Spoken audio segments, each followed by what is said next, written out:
The stocking centers has been damaged and we sir என்ன காதுல விழலையா இங்க வா.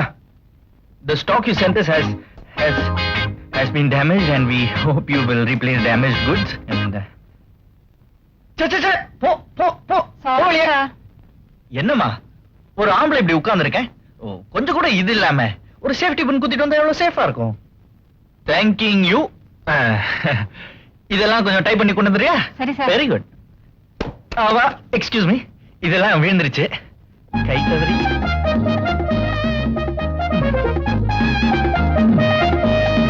Thank you sir. சார் நடந்து போச்சு, இன்னும் சார் அதே நினைச்சு ஃபீல் பண்றீங்க? சாப்பிடுங்க சார். முதலாளி இன்னைக்கு தானே திட்டுறாரு, தினமும் தானே திட்டுறாரு. சாப்பிடுங்க சார். இங்க நாம எல்லாரும் வருத்தப்பட்டு பேசிக்கிட்டு இருக்கோம். இந்நேரம் அந்த காக்கா போய் அங்க என்ன செஞ்சுக்கிட்டு இருப்பான் தெரியுமா? சார் லஞ்ச் சாப்பிட்டீங்களா சார்? லஞ்ச் சாப்பிட்ட உடனே மாத்திரை சாப்பிடணும்ல சார்? நீங்க மாத்திரை சாப்பிடணும்னு நானே உட்லண்ட்ஸ் போய் ஸ்பெஷலா ஃபில்டர் காஃபி வாங்கிட்டு வந்தேன் சார். நானே போய். அவன் உனக்கு ஏப்பா இதை கேட்டோம்? ஆபீஸ் பியூனிட்ட சொன்னா செஞ்சுட்டு போறான். அவன் எங்க சார் இந்த வேலையெல்லாம் செய்யறான்? உட்லண்ட்ஸ்ல போய் ஸ்பெஷல் காஃபி வாங்கிட்டு வாடான்னு சொன்னேன். அவன் பக்கத்து சாயா கடையில போய் வாங்கிட்டு வரான் சார். சரி கிளாஸ் கழுக்கா இருக்கும், கரப்பாம்பூச்சி எல்லாம் இருக்கும், கழுவிட்டு போடான்னு சொன்னேன். எடுத்து போட்டா தெரியாதுங்கிறான் சார். வர வழியிலேயே கால் பாதி கப் காஃபியை கப்புன்னு அடிக்கிறான் சார். அடிச்சுட்டு பச்சை தண்ணி வேற ஊத்தி வைக்கிறான். மடையன் சுடு தண்ணி ஊத்தி வச்சாலும் தெரியாது. என் வேலை மட்டும் பெர்மனண்டா இருந்தது. எனக்கு வர ஆத்திரத்துக்கு அவன் அந்த இடத்துல டிஸ்போஸ் பண்ணிருப்பேன் சார். என்ன பண்றது, என் வேலை பெர்மனண்ட் ஆகல. இதுக்குதான் ஏன் மெம்பர்னு நானே போய் வாங்கிட்டு வந்துட்டேன். சந்தோஷம், வச்சுட்டு போ, சாப்பிடுறேன். சரி சார். ஏப்பா ஊர்க்குருவி சார் ஆபீஸ்ல ஏதாவது கதை இருக்கா? நிறைய இருக்கு சார். அவுத்து விடு. நம்ம ஆபீஸ் டென்னும்ல சட்டக்காரி ரீட்டா, அவளும் நம்ம ஸ்டோர் கீப்பர் ரவியும் ஒரே உரசல், பெரிய கசமுசாய் போச்சு சார். இந்த விஷயம் ரவியோட சம்சாரத்துக்கு தெரிஞ்சு அவன் மட்டன்னு ஆபீஸ்க்குள்ள வந்து சட்டக்காரியோட சட்டைய கிழிச்சு டாராக்கிட்ட சார். நீங்க வந்த உடனே உங்ககிட்ட கம்ப்ளைண்ட் பண்ணணும்னு ஆபீஸ் வாசல்லயே உட்கார்ந்திருக்கா சார். அவ்வளவு தூரம் நடந்து போச்சா விஷயம்? ஒரே அசிங்கமா போச்சு சார். இது சின்ன விஷயம் சார், இன்னொரு பெரிய விஷயம் இருக்கு. என்ன அது?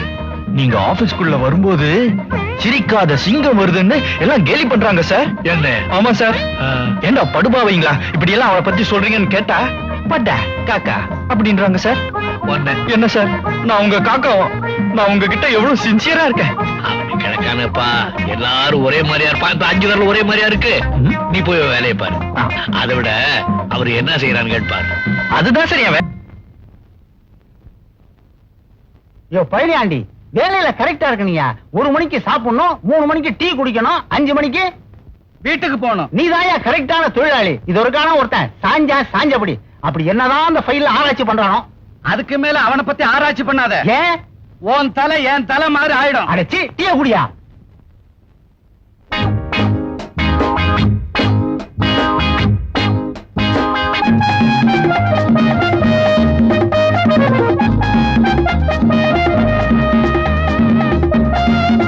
பழனியாண்டி வாயா, 5 மணி ஆகி போச்சு. அங்க பாரு என்ன சின்சியரா வேலை செய்யறான்னு. ஆமா, என்னமோ இவன் தலையில தான் ஆபீஸே நடக்கிற மாதிரி பகலாம் காம்பானே. ரகுராமா வாட்ச்மேனுக்கு லீவை கொடுத்து வீட்டுக்கு அனுப்பிச்சுட்டேன்.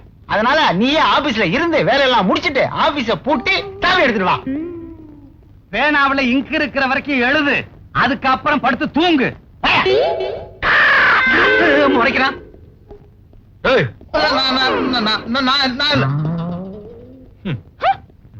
மூஞ்சிய பாரு, மூஞ்சிரு மாதிரி. பாவி, நீ நல்லா இருப்பியா? என் வயிறு பத்தி எரியுது. முழிக்கிறத பாரு. போங்கடி.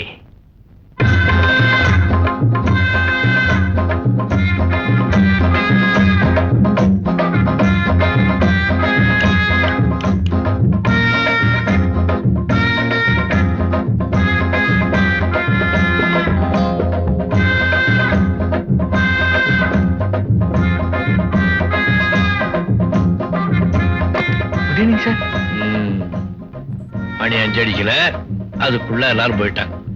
இந்த லட்சணத்துல பண்டிகை வரதுக்கு முன்னால அட்வான்ஸ், பண்டிகை வந்துட்டு போறதுக்கு அப்புறம் லோன். நீ ஏண்டா போல? வேலை நிறைய இருந்தது, அதான் ஃபைல் எல்லாம் பார்த்துட்டு இருந்தேன். நான் ஓவர் டைம் கிளைம் பண்றது இல்ல சார். ஏன் ஃபேன் போட்டுக்கல? ஆபீஸ் டைம் தவிர மத்த நேரத்துல ஃபேன் போட்டுக்கிறது இல்ல. 9 மணி வரைக்கும் வேலை செய்யறேன் சார். Good night sir.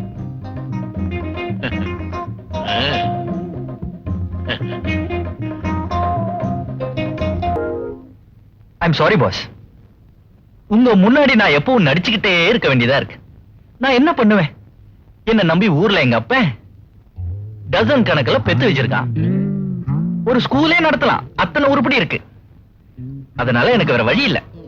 வேலை பெர்மனன்ட் ஆகிற வரைக்கும் நடிச்சே தீரணும். ஆனா என்னோட நிஜமான எண்ணம் என்ன தெரியுமா பாஸ்?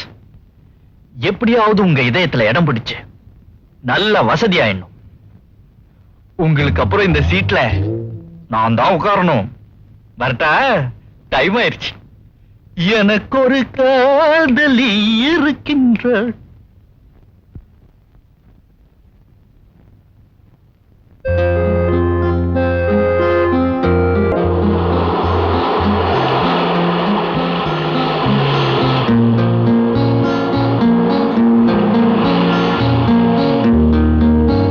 மச்சி அங்க பாத்தியா?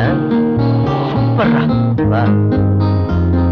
சின்ன மணி குயிலே மெல்ல வரும் மகிலே எங்க ஜோடி நான் போறேன் தேடி குக்கு குக்கு. நீங்க எங்கேயும் போய் தேட வேண்டாம். இதோ என் ஜோடியே வந்துட்டாரு. பார்த்து பேசிட்டு போயிடுங்களே. ஏய், என்ன நீ முன்ன பின்ன தெரியாத ஆள்கிட்ட எல்லாம் பேசிட்டு இருக்க? யாரு முன்ன பின்ன தெரியாதவங்க? நீங்க தான் முன்ன பின்ன தெரியாதவரு. அவங்க என்ன 3 மணி நேரமா நல்லா பார்த்து பழகிட்டாங்க.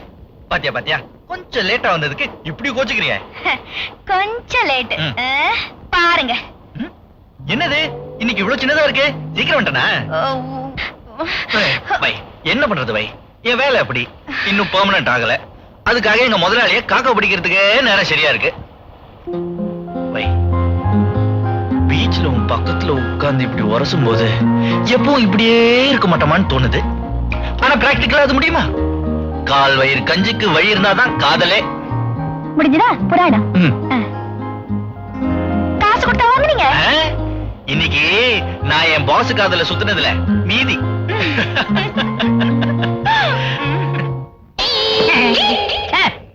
இருந்தது ஒண்ணு, அதுவும் உடஞ்சு போச்சு. உடஞ்ச என்ன விட்டுவனா நானு?